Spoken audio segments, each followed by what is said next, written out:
भर्खरै सम्पन्न निर्वाचनमा रासोपाले झन्डै बहुमत ल्याएको छ। यसबाट जनतामा कैयौँ आशाहरू पलाएको देखिन्छ। अब बन्ने रासोपाको सरकारले के कस्ता काम गरिदियोस् भन्ने लाग्छ तपाईँलाई? प्रश्नको लागि धेरै धेरै धन्यवाद तपाईँलाई। खासमा के हो भने अहिलेको राजसपा सरकारले नेपालमा भएको जो भ्रष्टाचारीका फाइलहरू खोलिदियोस्, भ्रष्टाचारीहरूलाई छिटोभन्दा छिटो कानुनी दायरामा ल्याइदियोस् भन्न चाहन्छु, एउटा कुरा। अर्को कुरा, दूरदराजमा जनतालाई आवश्यक हुने पुल पुलेसाहरू, रोडहरू त्यो छिटो छिटो पुर्याइदियोस् भन्न चाहन्छु। अर्को कुरा, यो सरकारले वन तथा वातावरण विभागमा डोजर चलाओस् भन्ने लाग्छ।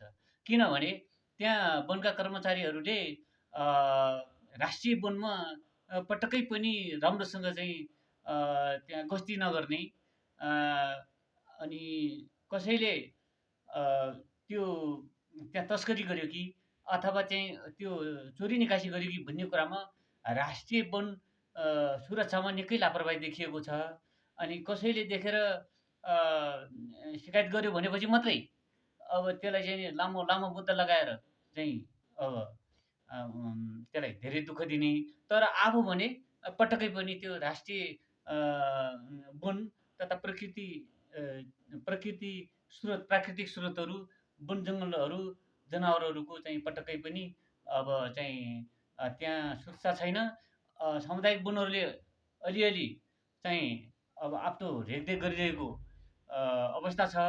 तै पनि आफूले नसकेको कुरा जिल्ला वन कार्यालयलाई सिफारिस गर्दा त्यहाँ आलटाल गर्ने, त्यहाँ बेलैमा कारबाही नगरिदिने र अब आफैले पनि अब एउटै व्यक्तिलाई होइन, राज्यभरिको कुरा त्यहाँ जडीबुटी नफुल्दै, परिपक्व नहुँदै अब जिल्ला वन अधिकृत र सम्बन्धित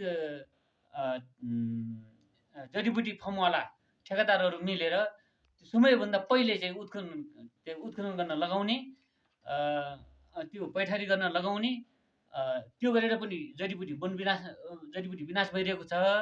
अर्को कुरा के हो त भन्दा राष्ट्रिय वनको हेरचाह पटक्कै छैन।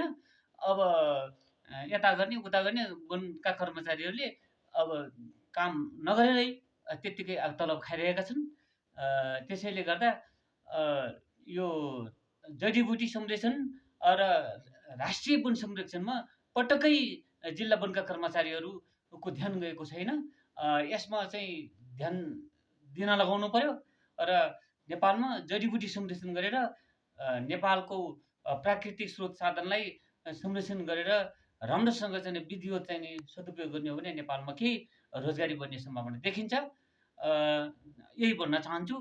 यस विषयमा अलि राम्रो गहिरो अध्ययन गरेर यसलाई जडीबुटी संरक्षणतिर बढी ध्यान दियोस् र लापरवाही गर्ने वन विभागदेखि लिएर जिल्ला वन कार्यालयलाई समेत ठिक विधि बनाएर राष्ट्रिय वन संरक्षणको प्रभावकारी नीति ल्याउनु पर्ने हुन्छ।